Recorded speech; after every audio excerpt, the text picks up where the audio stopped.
för vi. Hur är du? Marianna Heinze. Nu så ska här och strong. Vad är du? Som har starfolk och i Kringvarfärja. Ja, är det några hus som ska in som du helt du kan bruka några till några i arbetet där? Ja, det är alltid absolut det kan. Bäj hur man ser strångt för startfällen och jag kan se det enfald an på om man kan bruka i sin arbete och vi kan bruka det. Är det några lärst något nytt eller är det som du inte visste i åren eller? Ja, jag lärst något nytt. Konkret ting. Ja. Är det något du kan anbefalla öron alltså det för så bruka det helt i arbetet nu? Ja, det är alltid mig, ja. Ja.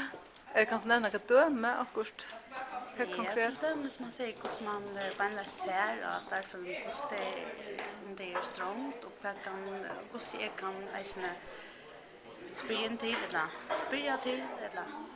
og så eisne så helt enfald raske som jeg kan hjelpe dem å gjøre. Ja, Ja, tack för det. takk for